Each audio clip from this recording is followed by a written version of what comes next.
Boa tarde, boa noite aos amigos da TV 247. Começando agora mais um programa Léo ao Quadrado, com meu amigo Leonardo Estopa, nessa quinta-feira, 6h30 da tarde, dia 6 de junho de 2019. Boa noite, Léo, tudo bem? Boa noite, Léo, tudo jóia? A pergunta básica que eu te fiz, você não conseguiu responder, porque você começou o programa correndo, você estava com a calculadora aberta aí no celular, você estava calculando o aumento do meu salário, é isso? Léo, corte de custo, corte de despesas, tá todo... Léo, você sabe que se você tiver que aumentar meu salário de acordo com o aumento do salário mínimo, você pode ficar despreocupado, né? É, porque é zero, né? Isso aí você não precisa esquentar a cabeça de jeito nenhum. Léo, tá difícil, viu? Tá difícil segurar a onda, não tá fácil não. Mas a gente vai levando, viu, Léo? A gente vai levando. E graças a Deus estamos aí, a cada dia progredindo um pouco mais, chegando mais membros, mais assinantes. É muito bom. A gente também não pode reclamar, não, porque a gente tem uma comunidade maravilhosa. Uma família muito grande, né, Léo? Família grande. Uma família muito grande, isso é. Família grande. Mas o Léo, assim, ele vê uma calculadora, ele fala, oba, aumento, né? O Léo é muito positivo. Não que não mereça, Léo, você merece muito mais, né? Você merece muito mais. O problema é que tem, além da calculadora, não tem só o sinal positivo, tem o negativo também, né, Léo? Tem o negativo também, tem o vermelho, né? Tem o menos, né? Não é só estamos no azul. O Brasil está no vermelho, Léo. Pena que não está, né, politicamente mais solidário, vamos dizer assim. Você poderia dar o teu argumento, né, Léo? Olha, eu vou fazer o seguinte, eu vou calcular aqui menos 0,2% no seu salário, porque o PIB caiu 0,2%. É mesmo, né? O PIB está caindo, mas a inflação... Mas não pensa nisso não, Léo. Mas a inflação... Não pensa nessas coisas ruins, não. A inflação subiu. Bom, vamos lá. Boa noite, Mauá, São Paulo. Boa noite, Alegrete. Boa noite, Montes Claros, Minas Gerais. Angra dos Reis. Boa noite, presidente Lula. Léo, eu estava escutando a entrevista do presidente Lula ao DCM e ao Tutameia, dois sites progressistas, né? E a entrevista foi simplesmente espetacular, maravilhosa, né? Parabenizei o Joaquim de Carvalho, do DCM, que acabou de fazer a entrevista. O Lula está muito afiado, cada vez melhor, muito tranquilo, muito sensato, e ele é o tema principal do programa de hoje, porque ele está sempre dando exemplos de dignidade, né? As pessoas aflitas com a questão do regime, da passagem para o regime aberto ou semiaberto, ele falou, olha, se depender de tornozeleira, não. Quem usa tornozeleira, disse o Lula, é bandido e pombo-correio. Ele quer a inocência reconhecida. Então eu queria saudar o Lula pelo exemplo, né? O exemplo de caráter, dignidade. Já te passo para fazer um primeiro comentário sobre isso. Tem muitos temas sobre o Lula, mas fala sobre isso antes da gente passar por outros assuntos, Léo. Ô, Léo, isso vai de encontro ao que eu tenho dito a respeito dessa possibilidade aí de comemorarmos a progressão de pena, e progressão de pena é progressão de pena, ou seja, ele continua condenado, só que com esse benefício da progressão de pena. E desmobilizarmos pelo Lula livre. O que a sociedade precisa exigir dos seus representantes, porque o Poder Judiciário também representa o povo, é uma função do poder, o que a sociedade precisa exigir é, basicamente, cumprimento das leis brasileiras. A gente não está pedindo o Lula livre, a gente está pedindo o cumprimento das leis. Se as leis brasileiras forem cumpridas, automaticamente o processo vai ser anulado. A gente nem precisa pensar muito em absolvição, a anulação do processo é mais óbvia. Qualquer pessoa que tiver um tempinho para ler o processo, nem precisa ler o processo, basta procurar sobre o princípio do juiz natural que as pessoas vão perceber que o processo precisa ser anulado. Então eu acho que o caminho não é Lula com tornozeleira dentro de casa, condenado, humilhado e impedido de se candidatar. Porque existem dois Lulas, esse é o detalhe. Existe o Lula para o Lula para a família do Lula. Esse é o Lula que, obviamente, vai ser contemplado com a progressão de pena e vai chegar em casa, vai ser recebido pela família. Agora, existe um Lula que é o Lula do Brasil, que é o Lula da sociedade. Esse Lula de tornozeleira e condenado, ele não vai cumprir o papel principal, que é se jogar na multidão e ser o próximo presidente para tirar o Brasil dessa lambança. Então, a gente precisa lutar pelo nosso Lula. Porque, olha, o Lula da família dele, o Lula que vai estar em casa, esse Lula aí pode até existir com a progressão de pena. Agora, o Lula que a gente precisa, que é um Lula político, um Lula com direitos políticos, um Lula candidato e eleito presidente da República para começar a desfazer o estrago, esse Lula só é possível se a população continuar a mobilização pela anulação do processo. Isso é o mais importante. Obrigado, Léo. E aí, já que você falou dessa coisa do Lula cumprindo um papel importante na vida política brasileira, eu já vou falar sobre a visita que ele recebeu hoje do Flávio Dino, governador do Maranhão. Antes, agradeço a Lia Marinho, chegando como membro do canal. Nesse instante, muito obrigado. Lia vai participar dos nossos encontros também com assinantes.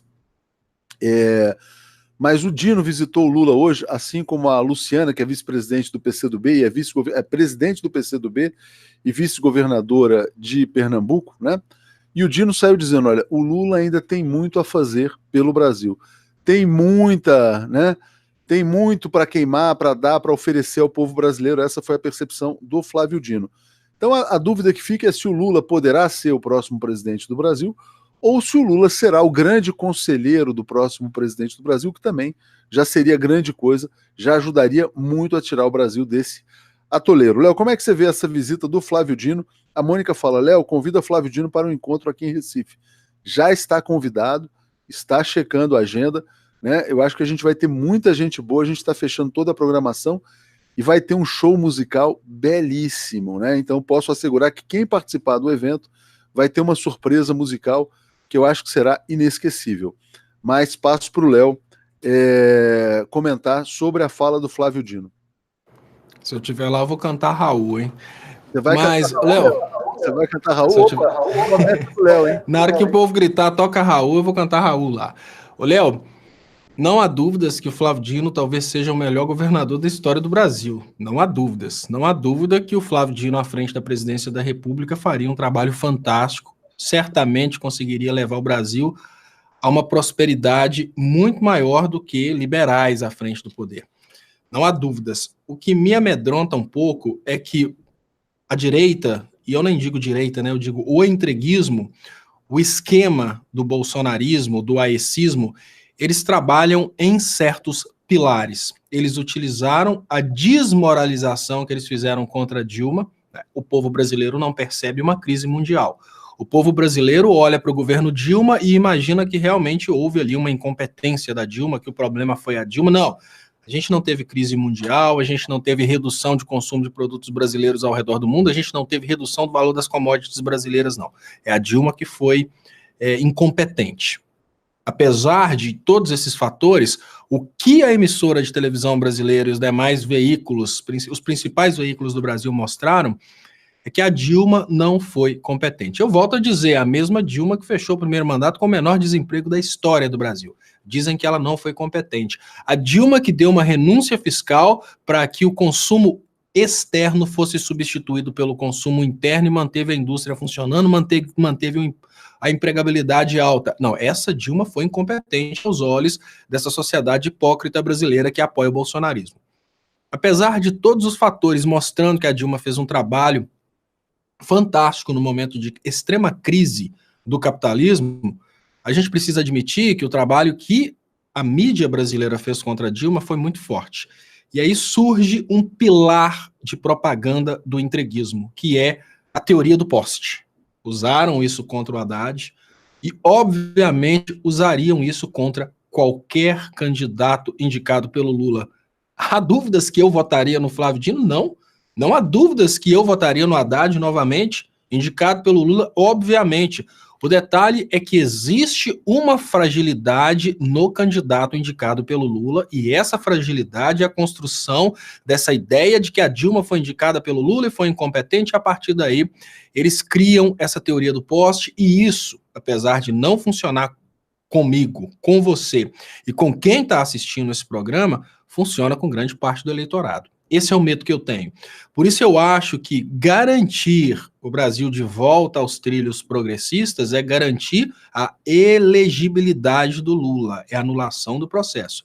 Lula como conselheiro vai ser fantástico. O detalhe é o Lula conseguir eleger o próximo presidente com tantas fragilidades como foram criadas nessa coisa do Lula indicando alguém. Não sou eu que penso que a Dilma é incompetente, muito pelo contrário. Eu trouxe aqui muitos fatores que mostram que ela fez malabarismos para manter o Brasil blindado contra a crise mundial. Mas, infelizmente, o eleitorado, parte do eleitorado cai nessa história de posse. Isso é muito perigoso. Notícia importante, depois a gente vai voltar para as questões políticas. Deixa eu agradecer a Adriana que pediu, venham para Amsterdã. Quem sabe a gente ainda faz um encontro de assinantes em Amsterdã. A Maria de Lourdes, pense em uma pessoa ansiosa pelo encontro de Recife. Sou eu, nós também. Muito obrigado pelo carinho. Moisés Oliveira mandando um alô lá de Vitória. Precisamos fazer um encontro em Vitória também. Léo, é com o Supremo com tudo, viu? Foi com o Supremo com tudo. Acaba de chegar uma notícia grave, triste, ruim para o futuro do Brasil. Supremo Tribunal Federal liberando a venda das estatais, das filiais da Petrobras, sem autorização do Congresso, né? Então, com isso, o presidente, que é transitório da Petrobras, pode vender tudo, escolhe o comprador, fala assim, Léo Estopa, você quer comprar os gasodutos da Petrobras? Quero. Quanto custa? Eu quero para você, eu vendo por 10, e assim vai. Então, nisso que se transformou o Brasil pós-golpe. É a venda de tudo. O Bolsonaro está aqui para animar a plateia, para ficar fazendo golden shower, para ficar fazendo palhaçada, enquanto as forças do capital internacional levam embora a Petrobras no golpe com o Supremo com tudo. Olha, Léo, o ponto de vista que eu tenho é que esse golpe não é só um golpe com o Supremo com tudo. Esse golpe é um golpe cunhado na estupidez de uma parte do povo brasileiro. E é exatamente a estupidez de uma parte do povo brasileiro que tira de ministros do Supremo até a força de lutar contra isso. Porque chega um ponto que as pessoas começam a pensar, será que vale a pena eu entregar minha vida para segurar uma estatal que comigo ou semigo ela vai ser vendida? Hoje eu não acredito que existiriam forças no Brasil para segurar a venda das nossas estatais, porque nós temos um STF totalmente acovardado por causa de uma população totalmente alienada, que elegeu um governo que não tem coragem de bater de frente contra isso, porque o Bolsonaro ora se manifestava contra, vem uma pressãozinha, ele vai e se posiciona a favor. Tudo será vendido, a grana vai ficar com eles, e a percepção que se tem é que estão acabando com o cabide de emprego. Então, onde está o erro? Por que as estatais estão sendo vendidas no Brasil? Por falta de comunicação com a população do que significam as estatais. O povo está comemorando a venda das estatais. Sabe o que eles pensam? Eles não pensam, estão vendendo algo que é também meu. Eles pensam, estão vendendo algo que servia para cabide de emprego. Essa é a percepção que tem parte da população. Adianta chorar? Não adianta chorar. Assim, demoramos muito para iniciarmos esse processo de comunicação sobre a importância das estatais. Os servidores públicos demoraram muito para perceber que eles seriam as vítimas. Muitos deles abraçaram o oba-oba. Eu recebi uma mensagem de uma pessoa dos Correios falando, olha, aquela ideologia daquelas fotos das pessoas que estavam criticando a Dilma não representa nem 5% dos Correios. Então, eu estou fazendo essa ressalva aqui, não estou querendo dizer que a maioria dos servidores que fez oba-oba, mas a maioria dos servidores estão nesse processo de omissão. Uma coisa que eu tenho falado desde o momento em que a Dilma foi afastada, antes do julgamento pelo Senado. O funcionalismo público ali estava condenado ao fim. Naquele momento, quando a Dilma foi afastada, a gente já estava tendo uma troca de liberalismo, injeção de liberalismo, que automaticamente quer dizer fim das empresas públicas. Por que todos os servidores não se uniram e não pararam naquele momento? Agora, Léo, é praticamente impossível. Cada um está sendo devorado. E eu até acho que existe ainda uma possibilidade, que seriam todas as estatais pararem de uma vez nesse momento, até a queda desse governo. Mas está bem longe disso acontecer. O que significa que a mesma coisa vai acontecer com o Banco do Brasil, a mesma coisa vai acontecer com a Caixa, a mesma coisa vai acontecer com o BNDES. Por que eles não se unem para acabar com isso? Ou seja, o povo está sendo devorado porque o povo não consegue pensar como um coletivo. Léo, STF cúmplice do golpe. Esperar algo digno é miragem, diz o Francisco Neto. A Regina aqui no PQP, e lá se foi a Petrobras, né? A Inês Braschi, o povo precisa acordar. Exatamente o que o Lula falou.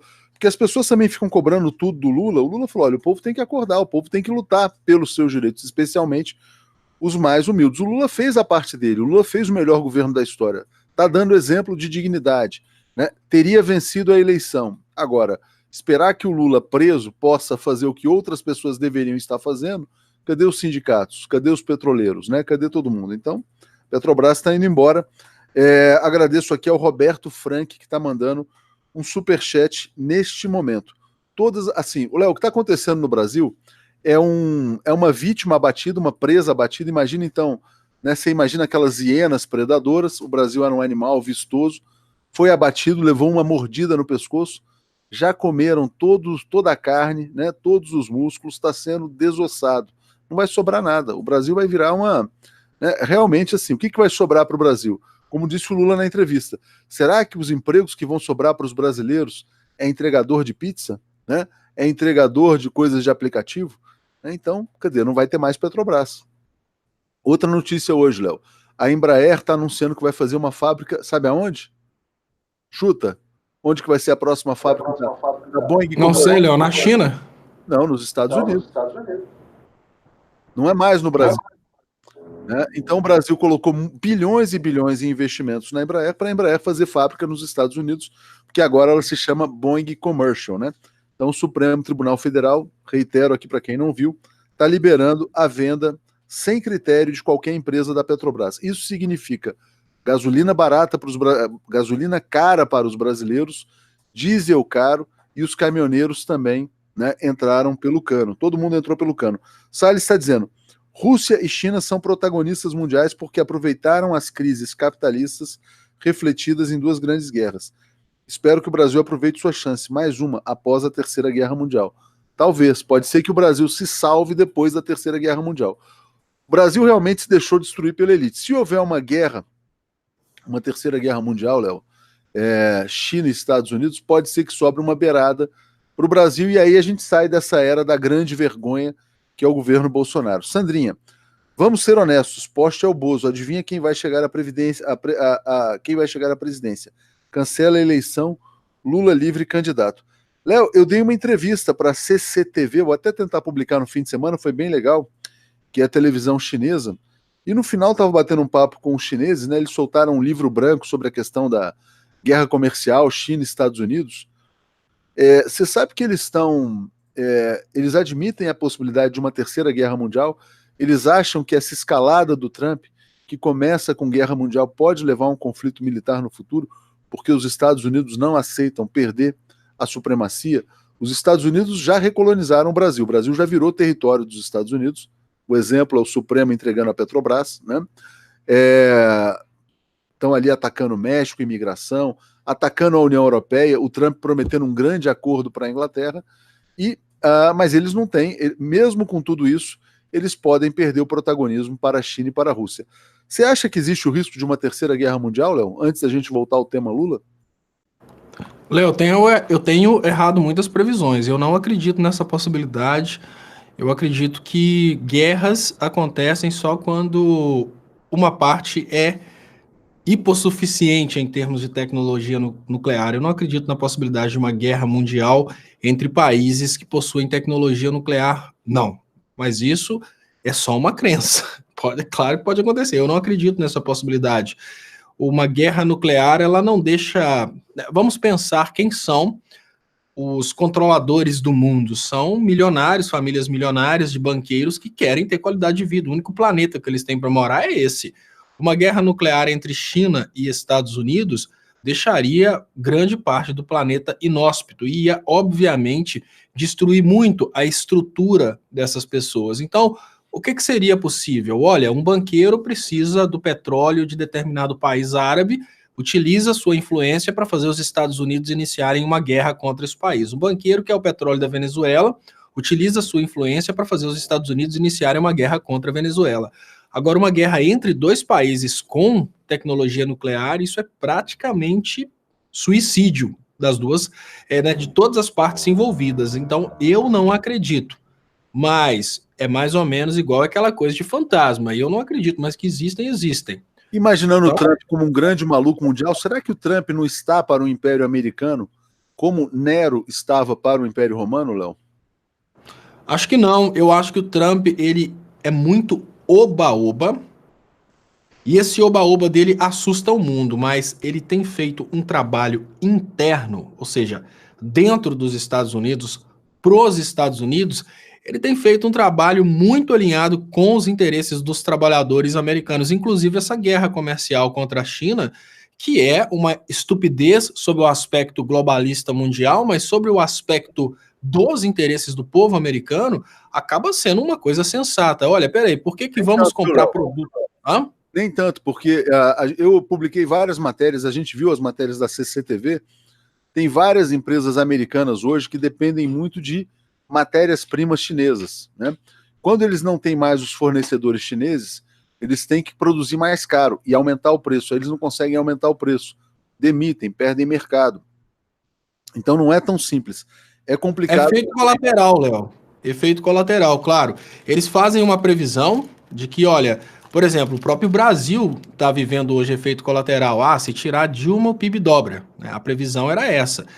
E aí tem um efeito colateral, mas o que eu quero dizer é que a intenção do Trump em levar de volta o emprego para os Estados Unidos e começar a tributar a China era, sem dúvidas, desequilibrar a China, tirar grandes empresas da China, levar de volta para os Estados Unidos, diminuir o mercado da China, forçar a China a vender produtos quase na linha de custo, porque tirando o mercado americano, né, o mercado americano tributando os produtos chineses, a demanda por produtos chineses vai cair, porque o mercado significativo. A China começa a ter dificuldade e ter que ofertar seus produtos próximo à linha de custo. Então, começa a causar um desgaste dentro da China e quem estiver produzindo na China começa a ter o interesse de voltar a produzir no mercado americano, dentro dos Estados Unidos, para vender para o mercado americano. Então, é uma tentativa de desestabilização. Mas aí, o que eles fazem? Eles não podem mexer com a China e tomar matéria-prima da China, mas eles podem fazer isso com o Brasil. Então, dentro da estratégia de guerra comercial contra a China, quem planejou a guerra comercial contra a China já entendeu que, olha, vamos perder tais matérias-primas, mas a gente tem condições de tomar isso do Brasil. Então, não é uma coisa simplista de pensar, olha, eles começaram uma guerra comercial sem pensar em nada. O Trump é outro poste. O Bolsonaro é um poste no Brasil. O Trump é, obviamente, um poste nos Estados Unidos. É uma pessoa que está lá para falar coisas profundas e essas coisas profundas vão chocar o mundo, obviamente. Mas as decisões do Trump, elas são pensadas por pessoas que realmente fazem muitos cálculos em função dos interesses do povo americano? Não, dos interesses deles. Grandes corporações calculando como que eles podem fazer para ganhar mais dinheiro. E aí a gente tem uma coisa muito semelhante que acontece no Brasil. A gente vê o Bolsonaro falando palhaçada, mas as decisões normalmente são calculadas sempre para beneficiar grandes corporações, Israel e Estados Unidos, o que significa que tem alguém por detrás do Bolsonaro fazendo os cálculos e dando as ordens. Quando a gente vê uma decisão do Bolsonaro, a gente fala, pô, mas como que esse cara conseguiu acertar? Esse cara é bom demais, ele tem toda a manha de favorecer os Estados Unidos. Léo, tem um mecanismo por trás, né? O mecanismo por trás está operando. E o Lula falou isso na entrevista que ele concedeu. Muito boa, falou, olha, que é um grande erro da esquerda tratar o Bolsonaro como um burro, né? Um burro não chega à presidência da República. O Bolsonaro não é burro, ele é inculto. Ele não tem cultura, mas ele é muito esperto, ele é muito malandro. Então o Lula, acho que ele enfatizou essa questão do Bolsonaro tá falando coisas que tem uma como é que eu diria? Não tem fundação, não tem lógica, mas tem uma lógica política. São irracionais, são estúpidas, são. Agora, o Lula falou, olha, o que a gente tem que ficar preocupado é com a existência de apoiadores deste discurso. É como se ele dissesse o seguinte, o problema não está necessariamente no Bolsonaro, mas está na existência de fascistas no Brasil. Ele falou, o Brasil foi contaminado pelo ódio político. O que vem depois do ódio político? Vem o fascismo. Vem Bolsonaro. E aí o Lula até citou o exemplo daquele rapaz que arranca a faixa lá na Universidade do Paraná e fala, se existe gente assim, que odeia negros, mulheres, índios, né, é racista, homofóbico, existe uma plateia para o bozonazismo que governa o Brasil. Se existe o bozonazismo governando o Brasil é porque existem pessoas bozonazistas. Então é importante a reconversão dessas pessoas.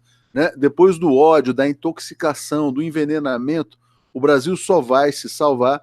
É como se a gente tivesse que colocar um país inteiro numa clínica de reabilitação, Léo. Exatamente, Léo. É o que a gente falava no encontro da TV 247 em Porto Alegre, logo após aquela palestra muito interessante da professora da Unicamp, que ela falou exatamente sobre essa questão do fascismo e de como detectar a psicopatia. E eu falei exatamente sobre essa demanda que cresceu por esse tipo de produto. Lógico, eu não estou me colocando, sob hipótese alguma, como melhor que nenhum comunicador, mas quando a gente procura comunicadores que trabalham puramente o discurso de ódio, eu me lembro que tinha uma pessoa que eu só conheci porque tinha um vídeo falando que ele teve o canal dele excluído pelo YouTube, que é o... Esqueci o nome, mas é um cara, um loirinho, que fica só xingando, é um canal que fica xingando, criticando as pessoas e fazendo, obviamente, um discurso contra o PT.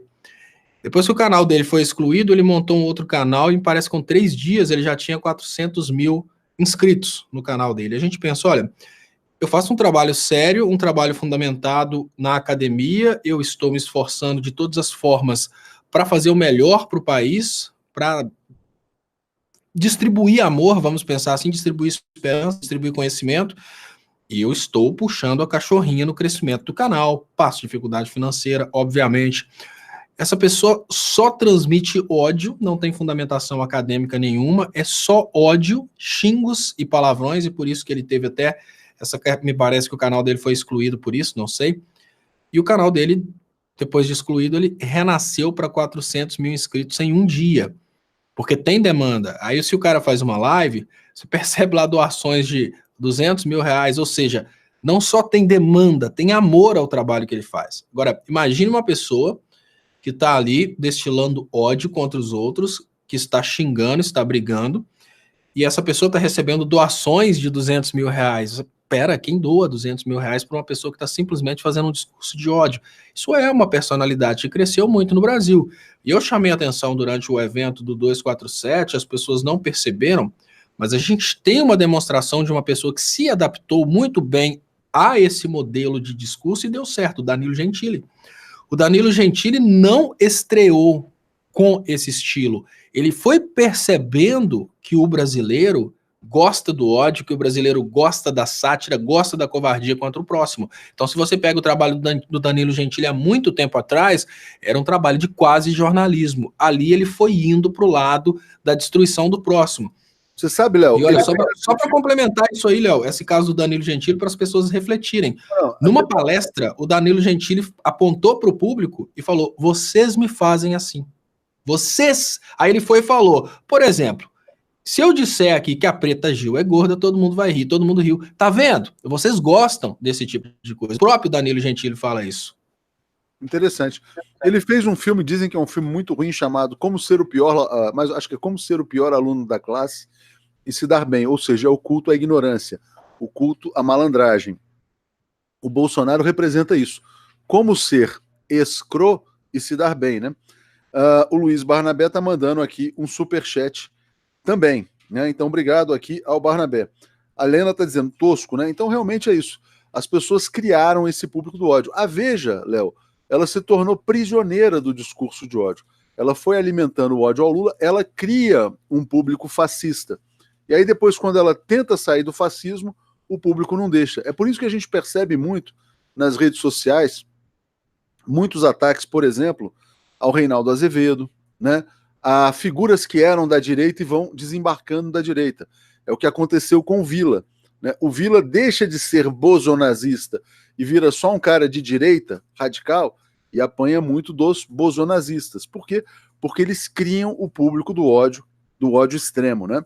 Como o Brasil pode se desintoxicar, eu acho que é um processo que talvez dure 50, 100, 200 anos. A Alemanha, para se desintoxicar do nazismo, ela precisou ser destruída, ela precisou ser aniquilada, né, para que as pessoas se dessem conta.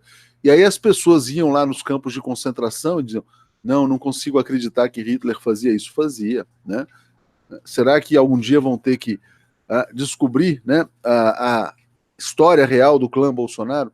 Bom, Luiz Barnabé mandando aqui superchat. Léo, eu vejo as pessoas muito, muito incomodadas com a notícia da Petrobras. Vamos só repetir então, o Supremo formando maioria para que o Paulo Castelo Branco, ou Roberto Castelo Branco, sei lá, que é o presidente da Petrobras, da Escola de Chicago, da turma do Paulo Guedes, venda também todas as empresas da Petrobras. E o Lula estava indignado com a fala do Paulo Guedes sobre a questão da venda do Palácio do Alvorada, né? Que é ridículo. Ele fala o seguinte, ele até faz uma comparação, né? Um cara está desempregado, tá lá, seguro-desemprego, acaba o seguro-desemprego.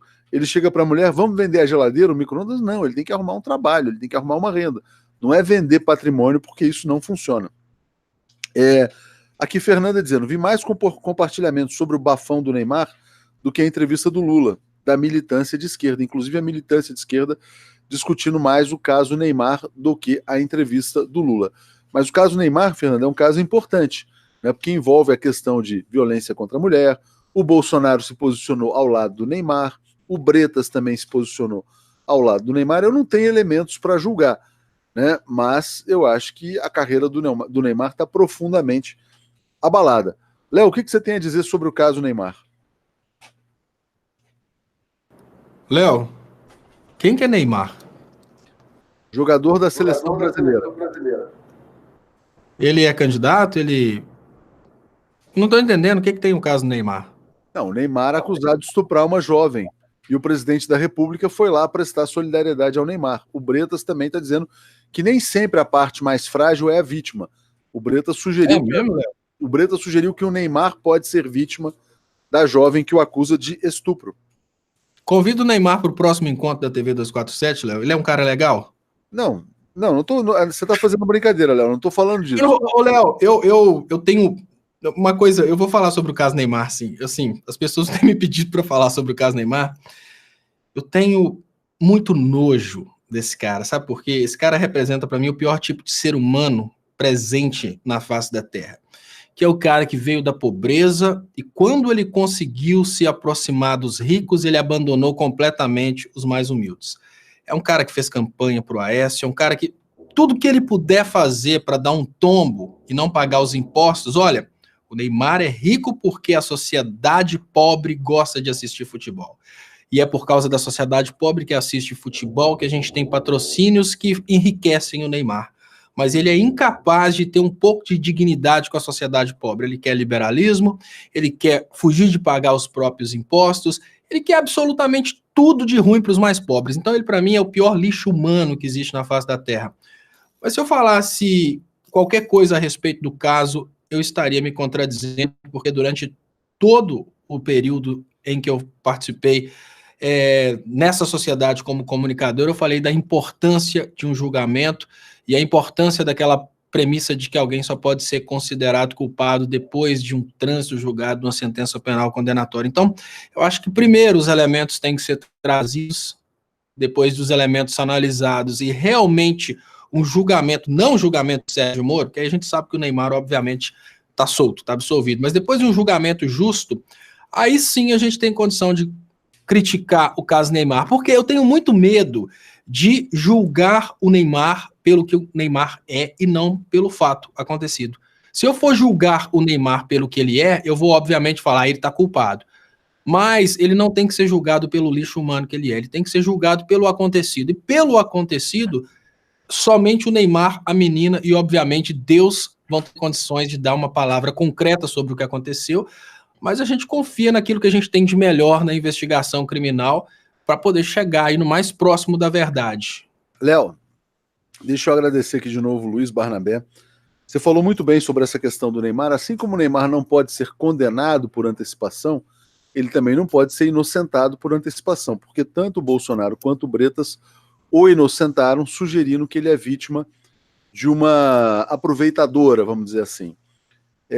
Eu queria que você comentasse. Eu não posso falar da atitude eu não posso falar do caso Neymar, mas eu posso falar da estupidez do Bolsonaro e do Bretas.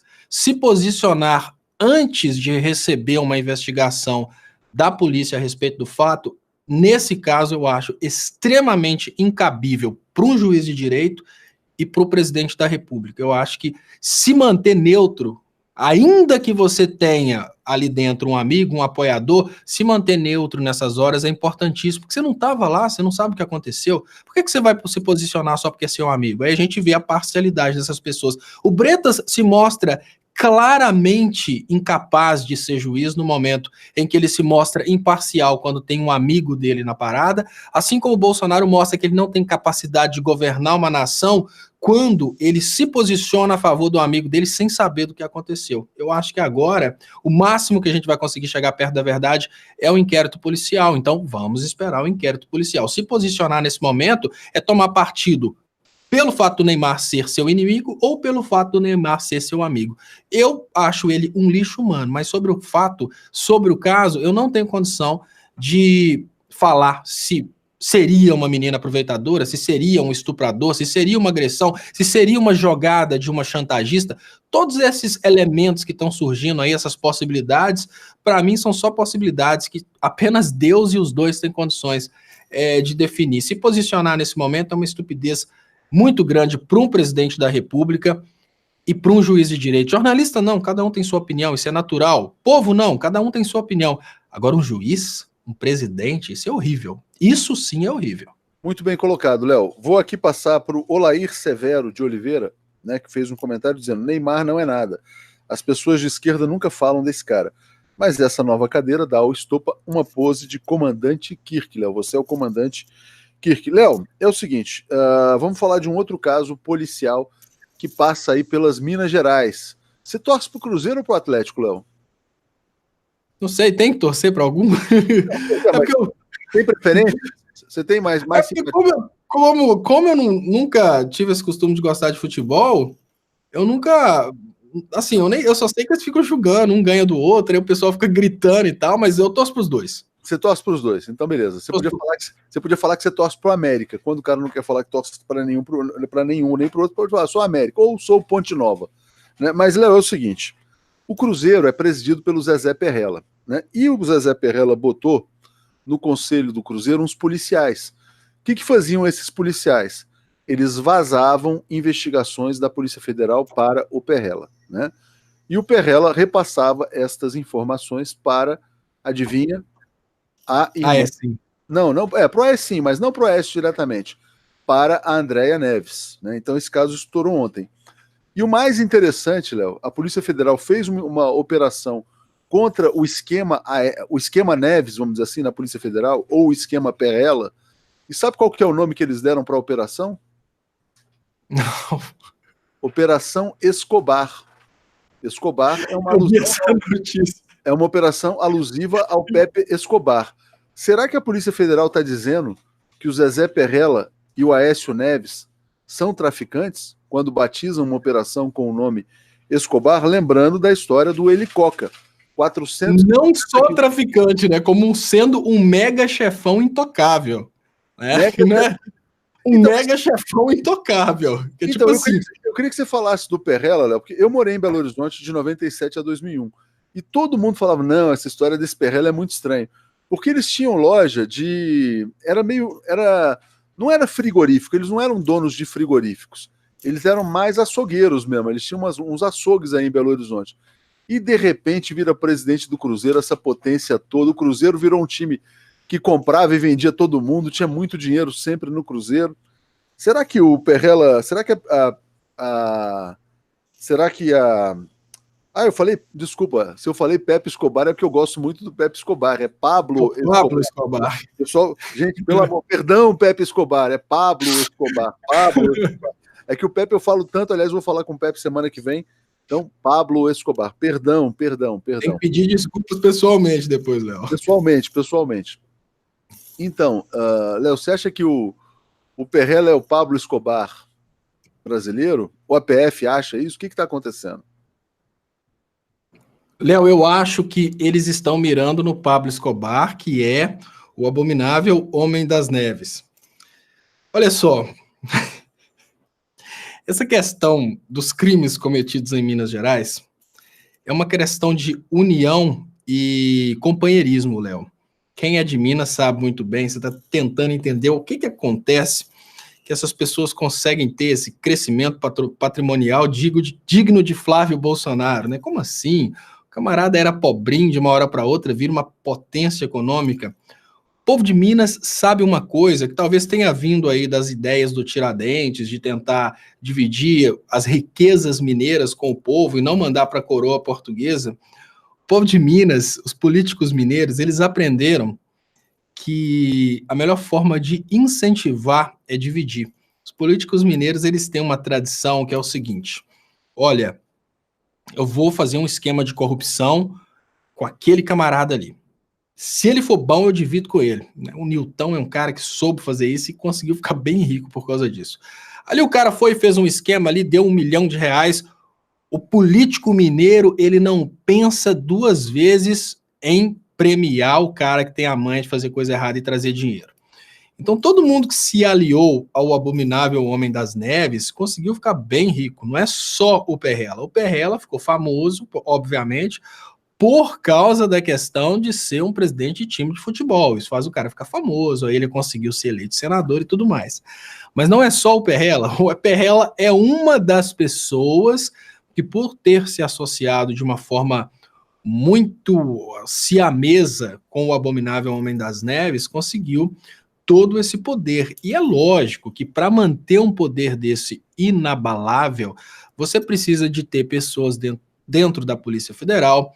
O próprio Rogério Correia falou que é um sonho imaginar Ministério Público ou o Poder Judiciário de Minas tocando no abominável Homem das Neves. Isso é um sonho, isso não vai acontecer. O nível de poder dele é tão grande. Mas houve a operação, né? Então, pelo menos é o seguinte, foi desmantelada a quadrilha Perrella Neves dentro da Polícia Federal. Quais serão as consequências? Nenhuma, Léo. Tiveram filmagens do Aécio, já não dá em nada. Pois é, mas vamos continuar nesse tema. Antes, a Maria Sá Xavier está me cobrando perdão, Pepe Escobar. Perdão, vou pedir perdão pessoalmente. Grande gafe, diz a Maria Silva. O Cláudio Souza está dizendo, e é importante você falar desse assunto aqui também. Ó. Olha que triste, Léo. Muito triste o nosso futuro. Hoje presenciei vários carros com crianças sentadas no banco da frente. Ou seja, o Coiso conhece bem seus discípulos. Triste pátria desimportante. É muito triste, Léo, quando o Coiso libera a punição a quem não usa cadeirinha, né? E o motorista infrator, ele não está ameaçando a vida dele, ele está ameaçando a vida de uma criança inocente, indefesa. O Lula falou isso na entrevista também. O Lula falou assim, se só o motorista infrator morresse, vá lá. Só que o cara mata a família, ele mata uma família que está indo passear no fim de semana, né? O cara que bebe no trânsito, que dirige, que corre, né? O Bolsonaro está estimulando mortes no trânsito, e agora mortes de criança. Você acredita que eleitores do Bolsonaro vão abolir a cadeirinha? Olha, Léo, tudo que é proteção no Brasil, ela só todo tipo de proteção, ela é, na maioria das vezes, utilizada porque ela é obrigatória. As empresas contratam técnico de segurança e engenheiro de segurança para, lógico, fazer o projeto de segurança, tem isso também, mas principalmente para apurrinhar o funcionário para usar os equipamentos de proteção. Porque é chato. Olha, você vai sair de moto, você vai andar 1 quilômetro, você pensa, para que eu vou colocar um capacete? É importantíssimo, mas é chato. Então, a obrigatoriedade vem exatamente porque, apesar do prejuízo no evento de acidente ser muito grande, a pessoa nunca pensa no evento acidente. Olha, se as pessoas pensassem sempre no evento acidente, a gente nem teria carros rodando, porque a pessoa ia pensar, eu vou sofrer um acidente, eu não quero nem andar de carro. Todo mundo que dirige tem certeza que não vai sofrer um acidente. Isso é óbvio. Se alguém falar com você, olha, se aparecer de uma hora para outra, a mãe de Ná, e virar para uma pessoa e falar, olha, você vai sofrer acidente de carro hoje, eu tenho certeza que essa pessoa não vai nem sair de casa. Por que eu estou falando isso? Porque a tendência natural do motorista é a certeza de que ele não vai sofrer acidente. E pela certeza que ele não vai sofrer um acidente, ele não vai usar a cadeirinha, porque ele acha que é uma apurrinhação, é um tempo perdido, é uma coisa a mais para carregar, e ele tem certeza que ele não vai sofrer acidente. Eu falo mais. Se eu tiver certeza que eu vou sofrer acidente hoje, vamos imaginar, quando eu morei na Inglaterra, eu tive dias lá de gelo, eu nem saí de casa. Por quê? Eu não sei dirigir no gelo. Não que eu tivesse certeza que eu ia sofrer um acidente, mas eu tinha certeza que eu não sabia dirigir no gelo, eu nem saí de casa. Agora, no dia que eu saio de casa é porque eu tenho certeza que eu não vou sofrer um acidente. Se eu tenho certeza que eu não vou sofrer um acidente, a cadeirinha é dispensável, né? Eu tenho uma consciência diferente, eu penso, olha, eu posso fazer o máximo para não sofrer um acidente, alguém pode vir e bater em mim. Meu carro pode estourar o pneu, alguma coisa pode acontecer. Então a cadeirinha é muito bem-vinda. Mas estamos vivendo num país onde pessoas precisam de lei para não beber e dirigir. Que a pessoa se acha capaz de dirigir depois que bebe.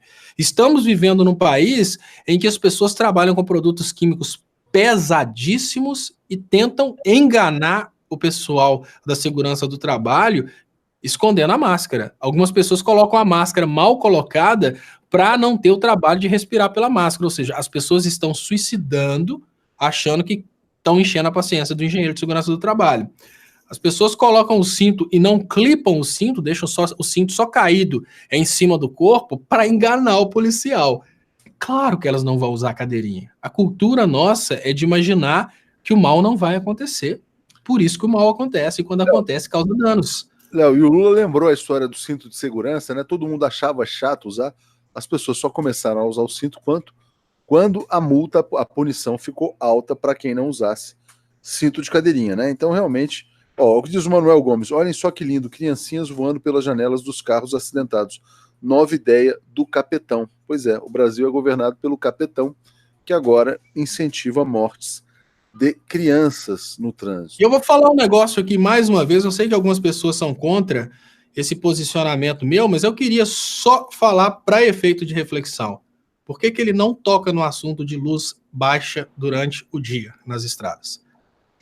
Indiferente do que você pensa a respeito da importância das luzes baixas, a grande realidade é que ela aumenta o consumo de combustível, porque aumenta o consumo de combustível é interessante para os donos de refinarias. Então, o Bolsonaro ele quer te livrar do trabalho de colocar um cinto e amarrar uma cadeirinha no seu carro. Ele quer te livrar do trabalho de proteger o seu filho dentro do carro. Mas ele nem toca no assunto de você ser multado por causa de faróis altos, faróis baixos durante o dia.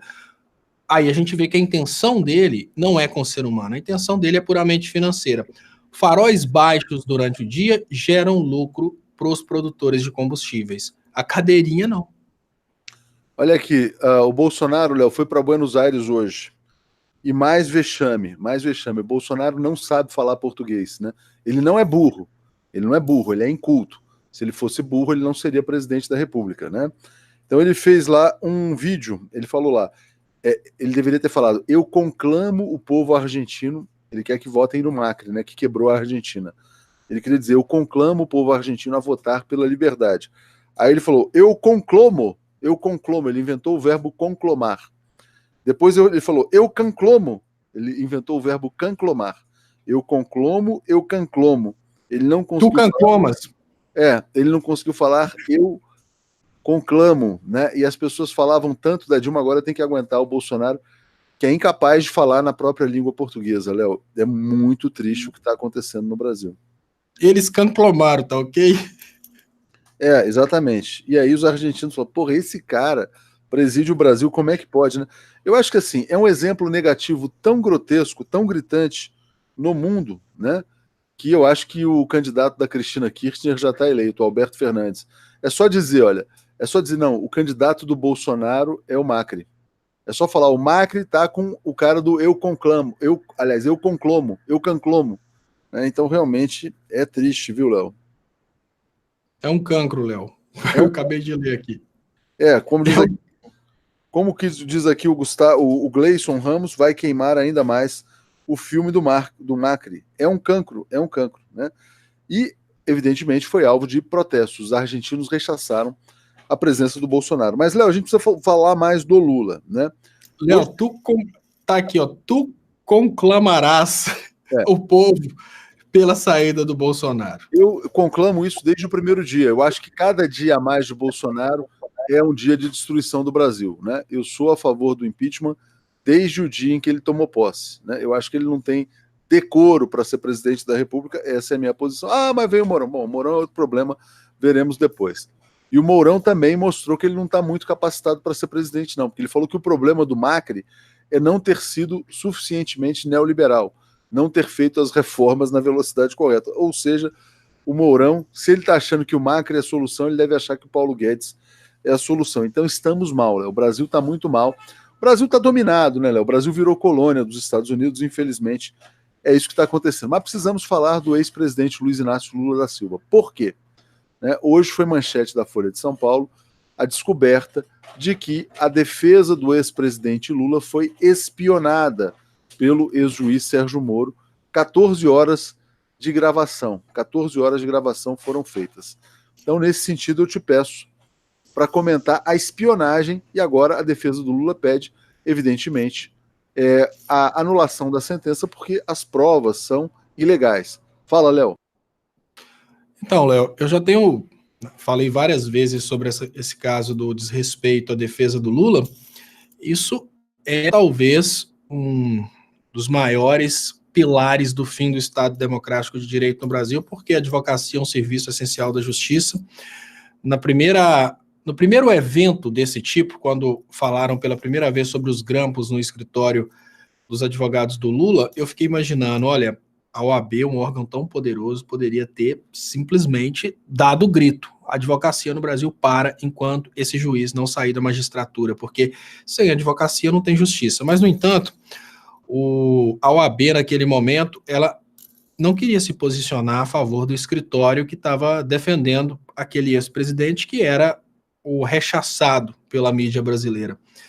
Esse evento não foi só um evento contra a defesa do ex-presidente Lula, não. Esse foi um evento contra a advocacia brasileira, um evento contra um serviço essencial da justiça. O que significa que a gente não tem justiça mais? Depois daquele primeiro vazamento a respeito do grampo no escritório dos advogados do Lula, a gente teve eventos do tipo, o advogado do Adélio recebeu uma visita da Polícia Federal que queria achar o telefone do Lula lá de qualquer maneira, no escritório dele. E não teve o acompanhamento, teve uma revista sem um acompanhamento de alguém da OAB. Alguns advogados estão sendo tratados como lixo dentro do Brasil. Teve o caso da advogada negra de Belo Horizonte, que no momento que o policial falou com ela, joga esse cigarro no chão, né, ela estava na dela, não tinha nada a ver com o evento, o policial olhou para ela e falou assim, para conversar comigo, você joga esse cigarro no chão. Ela perguntou para quê, já começou a levar pancada, e levou pancada e teve abuso sexual ainda. Tudo isso porque o advogado ele passou a ser muito menos, depois da omissão da OAB, no primeiro evento de desrespeito ao escritório dos advogados. Claro que as provas são ilegais. Claro que tudo nesse processo é ilegal. Claro que a venda da Petrobras sem anuência do Congresso é ilegal. Nós estamos vivendo um momento em que a lei brasileira já não faz mais diferença para esse pessoal. Agora, já que tudo é ilegal, como que a gente vai imaginar que coisas ilegais que foram utilizadas para beneficiar o grupo que está no poder vão servir de fundamento para fazer legalidade, para libertar o Lula? Eu não acredito nessa possibilidade. Eu acho que é tudo uma grande farsa que está acontecendo. Além dos interesses pessoais dessas pessoas do Poder Judiciário, eu acredito que tem um grande esquema de chantagem, não é um esquema de chantagem pequeno. A prova disso é que nós não temos um STF somente desonesto e cruel, nós temos um STF acovardado. Agora, o que levou esse STF a se acovardar? Obviamente, algum esquema de chantagem, um poder paralelo, alguma coisa muito forte que está acima do próprio STF. O que levou o Bozo a se acovardar na sua posição a respeito da reforma da Previdência? Isso é muito importante. Vamos lembrar que ele era contra. Depois, no caso Queiroz, ele ficou a favor. Por que é importante destacar isso? Não é para falar que o Bolsonaro é bonzinho, é para que as pessoas entendam que tem algo acima da decisão dos ministros, algo acima da decisão do Congresso, algo acima da decisão do próprio Bolsonaro. Enquanto o povo não entender que esse algo acima que está ditando as regras, o povo vai realmente acreditar que a cada dia uma nova denúncia contra o Lula é aceita porque existem subsídios ali para o Lula ser culpado. Não, é para manter alto o ódio contra o Lula e os argumentos contra o Lula. A brincadeira é essa. Vamos manter o Lula sempre criminoso, sempre culpado, sempre ladrão, sempre... A brincadeira é essa. Assim, o povo não se levanta a favor do Lula. Se o povo não se levanta a favor do Lula, fica bem mais fácil. Por isso mesmo, Léo, por isso mesmo, que o Lula, na entrevista maravilhosa que concedeu a Eleonora de Lucena e ao Joaquim Carvalho, Tutameia e DCM, enfatizou que a questão central no Brasil hoje deve ser a luta pela soberania. A luta pela soberania deveria unir o povo, né? Não há homem livre num país escravo. O Brasil hoje é um país escravo. Somos todos escravos de uma potência internacional que dominou o Brasil, levou todas as riquezas. Não sei que instrumentos usou para pressionar o Supremo, né? Não sei se foi NSA, se foi espionagem, o que foi, o que eles têm de dossiês, mas o fato é que estão todos acovardados e todas as riquezas nacionais estão sendo entregues. E aí o que acontece? Você falou uma outra coisa muito importante, Léo. É importante manter o Lula como criminoso. Agora sai o parecer do Ministério Público dizendo que o Lula já cumpriu a pena, que já poderia ir para o regime semiaberto ou aberto. O que vem como novidade? Mais uma acusação contra o Lula. O juiz de Brasília aceita a denúncia contra o Lula na Odebrecht. Lula, Palocci e Paulo Bernardo. Previsível, né, Léo? Previsível. Tinham que dar mais uma porrada no Lula, né? Sim, essas denúncias elas são liberadas em doses homeopáticas para manter alto o ódio contra o Lula. Elas funcionam da seguinte maneira: elas desmobilizam aqueles que vão lutar a favor do Lula, pô, mais uma denúncia, e geram subsídios para os bolsonarianos atacarem quem defende o Lula. Ah, mais uma denúncia, mais um processo, vão ser 100 anos, né? Não, tem que ser alguma coisa ligada aos dedos, né? Vão ser, sei lá, 90 anos, 9 mil anos, aí a brincadeirinha é reaquecida. Subsídios para o MBL, subsídios para toda a comunicação anti-Lula. Para quê? Para manter os apoiadores do Lula envergonhados e criar material para aqueles que são contra o Lula. Agora, todos os canais anti-Lula vão comemorar isso, vão bombar essa notícia. Todos os eleitores do Bolsonaro que estavam envergonhados agora têm isso para poder se lambuzar e tipo, mas tem mais um processo contra o Lula. Pô, mas o Brasil está acabando. A gente nem sabe se a gente vai ter poder judiciário quando esse processo for julgado, porque está acabando tudo. Não, mas é mais um processo contra o Lula. Essa é a brincadeira que não está sendo compreendida por grande parte do Brasil, que quer brincar de acusar o Lula, quer brincar de ficar julgando na cara os processos do Lula, mas não está percebendo que daqui a pouco não vai nem ficar sabendo de novos processos, porque nem sistema elétrico a gente vai ter, eles vão ter que vender geladeira para comer e assim por diante. Porque está acabando tudo. A Dora Cruz está dizendo, essa brincadeira já está ficando sem graça. A Heloísa está dizendo, verdade, Estopa. Né, realmente. A Iuliane dizendo, tudo friamente calculado pelo Poder Judiciário. Léo, a gente está chegando perto do encerramento aqui, eu queria fechar com você, que algumas pessoas viram no começo, mas é fundamental o recado transmitido pelo Lula. Tornozeleira é coisa para bandido e pombo correio. Se for para botar a tornozeleira, pode deixar ele lá em Curitiba. Ele falou, pode me deixar aqui, tô tranquilo. Né? O problema não é ficar ou não ficar em Curitiba, o problema dele é ser inocentado. Então, eu enfatizo mais uma vez o grande exemplo de dignidade, de caráter dado pelo Lula. Ele não está vendendo a honra por um regime semiaberto ou por um regime aberto, né? O Lula é uma lenda, o Lula é um personagem histórico, o Lula é o maior presidente da história do Brasil, o Lula é a maior liderança política que o Brasil já construiu e está educando o povo brasileiro pelo exemplo de dignidade. Fala, Léo.